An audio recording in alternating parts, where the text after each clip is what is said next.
Hey everyone, my name's Walter and we're back here with more content from Reddit.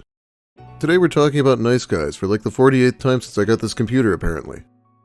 Nice guys being men who think they're better than other men, and that women should like them more because of it. Anyway, let's get started with nice guys from Reddit. Today we're reading a story from Reddit Confession. It'll probably take up at least most of the video. I had a full-blown nice guy meltdown and regret it to this day. Apologies beforehand, I will not be brief. For some context, I am what you'd probably consider a textbook incel, not necessarily the woman-hating type, but the stereotypical young fuck-up kind. Socially inept, sexually and socially frustrated, immature, no talents, no friends, no job, barely scraping by, never had a girlfriend, yada yada, you get the picture. I'm 21 now, but this story is from when I was 19. For some years now, about 5 or so, I've been on a negative trajectory. I started isolating from my friends during the beginning of COVID and never really recovered. I lost touch with all of them and basically lost the ability to connect with people. Safe to say I have no friends anymore, not even acquaintances, not looking to score pity points, just trying to paint the stage. It had been this way for almost 3 years before I began my first year in university. I was optimistic in the beginning, thinking that it's a new world, I'd meet plenty of people, and I'd have to make some friends along the way. A whole semester had passed, and I couldn't even make an acquaintance. I started second semester with a very cynical outlook, thinking it's just going to be like high school all over again. By this time I had really started resenting living. I can't really do justice to just how much I resented my loneliness. However, on the first day I met a girl. You can see where this is going. She was very forward and clingy right off the bat. That is how I perceived it anyway. I'm not exactly an unbiased source, but she just took a type of interest in me that nobody has in years. I appreciated that, since I'm not good at maintaining relationships, especially new ones. But like I said, I was pretty cynical from my first year, so I figured she'll keep this up for about a week, and then she'll realize how boring of a person I am, and she'll move on and that'll be the end of that. Surprisingly, she stuck around. We almost spent all of our time on campus together. I got to know her more than I've gotten to know anyone else in years, and she got to know me more than anyone else in some years. 1 month passed, and I was overjoyed that this might actually last. She was asking me to join her classes and grab lunch after class and whatnot. I really can't do justice how much all this meant to me. It had been so long since I've hung out with anyone, let alone someone asking me to hang out with them. This is honestly the happiest and only happy memory I have in 5 years. Over the course of the next few months, she started asking me to do little favors for her, nothing major, just every now and then. I didn't mind at all. Like I said, she was like the best thing that had ever happened to me. For the first time, I was truly happy.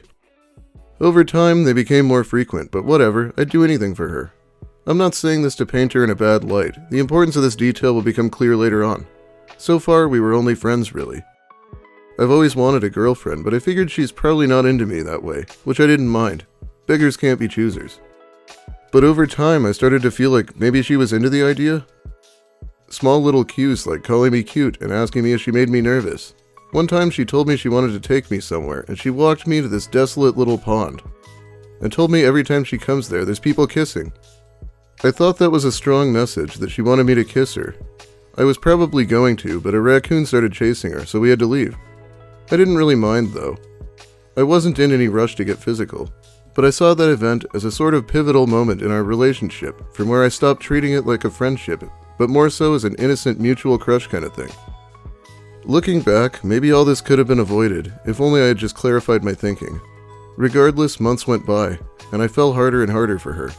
We were talking every day. I'd go so far as to say we were close friends at the very least. I had never been so happy in my life. I didn't even know it was possible for me to be so happy. I wanted to make it official before the semester ended, since we wouldn't see each other during the break as we lived in different cities. But life got in the way and she couldn't meet me. I asked her to stay after the exam so I could tell her, but she said she had to go home. I was slightly annoyed since I'd always make time for her, regardless of how much it interrupted my schedule, but whatever, I didn't want to pressure her and risk scaring her away. But I really wasn't excited about the prospect of having to wait 4 months to tell her, given I didn't want to do this over text or phone call, but I figured we'd probably stay in touch and I could probably hit the ground running the next time I saw her. I was wrong. We were talking every day and then, just like that, nothing. I waited, assuming she was probably busy, but after school ended, I never received any kind of communication from her whatsoever. I figured maybe she doesn't want to annoy me, so every now and then I'd text her. She'd give extremely quick conversation ender type replies. The cognitive dissonance drove me insane. I felt like we were close, and now suddenly, it felt like I was some creep trying to slide into her DMs. It drove me insane. Truly insane. In my paranoid, hurt state, I rationalized it as her leading me on. That's where the favor thing comes into play. She was always asking me to do things for her, and I did. Even if it severely impacted my schedule, I did it, no questions asked. In that state, I rationalized it as her consciously weaponizing her affection to exploit me. She was a smart girl, smart enough to know that I was desperate, smart enough to know how I'd do anything for someone to care about me. So she made it seem like she did, and I'd do whatever to keep that. Yeah, I can definitely see where this is going. Whether the girl did anything wrong is a matter of opinion, and we don't really have all the details as readers, but she definitely isn't thinking about him constantly like he is about her. And it really sucks for him, because if he sends a nice guy rant about her taking advantage of him, it'll definitely make it look like he was only being nice for ulterior motives, when the author at least is telling us that's not what he was doing. It all came to a breaking point in the middle of the vacation, when I confronted her over text, and she seemed rather indifferent to the fact that I was as upset as I was, and then came one of the single most embarrassing, shameful moments of my life. A full-fledged nice guy meltdown, like so many you've seen, Reddit nice guys or whatever. I wasn't vulgar about it, but it was the single most pathetic thing I have ever done in my life. Literally from the next day, I wanted to beg for forgiveness, but we weren't on speaking terms. I knew I couldn't just approach her in public and do this, so I kept texting her apologies, which just made things worse. She told me to stop contacting her. I know I should have stopped right then and there, but the guilt was eating me alive. I really didn't want her to hate me. She was the most important thing in the world to me at that moment. I couldn't bear the thought that I'd just become some fake nice guy in her head. I kept texting her apologies after she told me to stop contacting her. It's so dumb looking back. I know now I should have stopped, but I didn't. She kept ignoring me. I waited a couple months till her birthday, and I wrote her a card apologizing, to which I also didn't get a reply. And a couple months after that, I wrote an email again apologizing. I cannot rationalize my thinking now. It seems so obviously insane and unstable, but it made so much sense at that moment. This is another one of those situations where he's past the event horizon, and each move is only going to take him in the same direction. I just don't think there's any way to set the record straight at this point. The university intervened after that, and told me not to contact her in any way. They told me she was scared of me. It ripped my heart to pieces. To think someone who brought so much happiness into my life was afraid of me, that I made her feel that way. When they told me this, I was in disbelief. Now that it's been almost 2 years, obviously she was terrified of me. I was acting like a complete insane person. I never tried to contact her in any way after that. I was completely and utterly devastated that I made her feel that way. For months after, it's all I could think about. A whole paradigm shift occurred to me after that whole incident. I started feeling like a predator. Not predatory, but like everyone around me knew I was a creepy predator looking to prey on them. I can't quite explain it. I was uncomfortable being around people before, but since that whole incident, it's on a totally different level. Whenever I'm in public, I feel like everyone knows I'm a creep. I'm a creepy little predator, and everyone knows and everyone hates me. They're all afraid of me. This is particularly true for women. I am deathly afraid of women, because I cannot shake the feeling that they're all afraid of me, that they all know I'm a creepy predator trying to get in their pants. My anxiety around women has gotten so bad that I cannot be around one without wanting to leave immediately. I just cannot for the life of me shake the feeling that they've got 911 dialed in whenever I'm around. Yeah, I'm not really convinced this guy's even a nice guy. He had an episode or something, but he feels way too bad about scaring her compared to most of the guys I cover on this channel. More so than anything, I guess, I still feel bad about what I did to that girl. I hate the fact that I will forever be some predatory, nice guy who showed his true colors when he realized she wasn't gonna fuck him. I hate it, because that's not how I see it at all. All my happy memories belong to her, and I'll always cherish her for that. I never ever wanted to make her feel any kind of negative way, let alone make her scared of me. Enough time has passed where I don't think about this obsessively like I used to, but I know it's there. It's always there.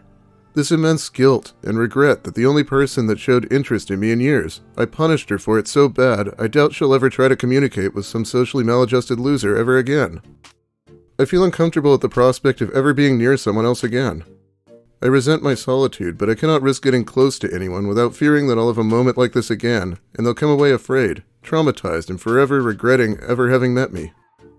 It's not rational, I know, but I can't shake the feeling that she hates me with every fiber of her being. Realistically, she's got bigger problems now. But yeah, I don't know. I'm not looking for pity or you should go to therapy. I just wanted to tell my story because I don't have anyone else to tell.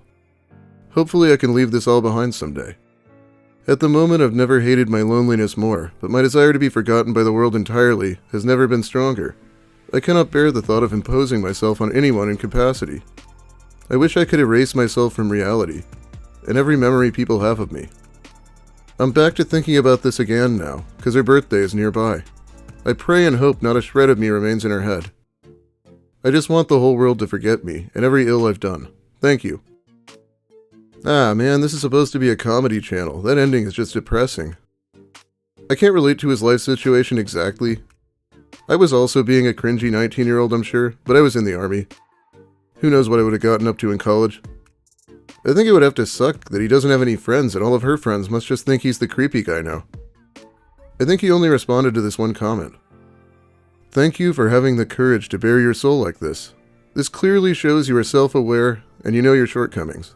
Please don't give up on yourself yet. You're only 21 and it's never too late. Start with small things, maybe working out, long walks, maybe try therapy if you had the money, but if not, why not try volunteering at say a shelter or some group? The point is not to make a friend circle, the point is to learn to be with other people and be comfortable in their presence. To know that everyone has their own battles and scars, and no one is perfect. Once you can forgive yourself and overcome the barriers in your mind, then maybe you can open yourself to newer possibilities. This is not going to be easy, but please don't give up so soon. Take care. Thank you for your kind words. I'll give volunteering a try since my city has a big homeless problem. Maybe it might help with my discomfort around others. You're already on a path towards personal growth, even if it feels painful right now. The fact that you recognize the mistakes you made and understand how they affected others shows maturity. While it may not feel like it, this awareness is a key step in improving how you interact with others, especially in future relationships. Yeah, so now that we're done with that, let's look at someone who has no introspection at all, the Wern. He recently had to go to the mental hospital for suicidal ideation because the woman he's into at his group home got together with someone else around his 45th birthday. I miss kissing someone on the forehead, rubbing her arms, hugging her from behind. I would have been doing it, not this other guy. But he never was around when she said she didn't want a boyfriend, while everyone was urging me to make a move anyway. I don't even know why she likes this guy and lets him touch her like that, but me, I'm not the one that's allowed. Yeah, I don't bring him up just to do it. He very consistently makes nice guy posts like this. The perfume is called Obsession, not Give Up. But what does the court order say? Yeah, no, that is a concerning post. Also, Obsession explains like the entire cautionary tale that we just read. Pulled me out like an anchor for a guy 1 year older than me. She's 25. No shit. No shit. And then his father, King Roy, replies, your obsession with women is a bit overwhelming, don't you think? Yeah, I think there will actually be a video about this whole thing relatively soon. Anyway, I think that's about all the time I have for you today. Let me know what you thought about the story. I do think the guy is beating himself up way too much. Lucas, on the other hand, isn't beating himself up enough.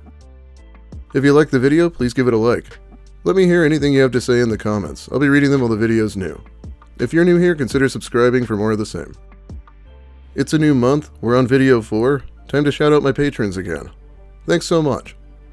Jimmo, Gwenor, Anui Blue, Levon, Chris Sturman, Chef Casa, Sion Wales, Alberto 2001, Big Mike Shirley, Chase Watson, Cho, Daniel Della Pena, Don Smith, Dev Notes, Dirty Denver, Dominique R., Ouroboros, Sammy, Says Endora, Skepticals, Wernology, William Ash, Zebrabird, Zephyrin, Bumbus McDunga, Big Mike 9546, Psychic Kumquat, Alex Anakin, Francois Tremblay, Knit1 Code 2, Lil Spoon, Molly Mayhem, Stepdweller, and Hermes. Thanks so much again. I'll be back soon with more content, taking advantage of December ad rates and all that. Have a great day, everyone, and try not to get in your own head too much over relationships.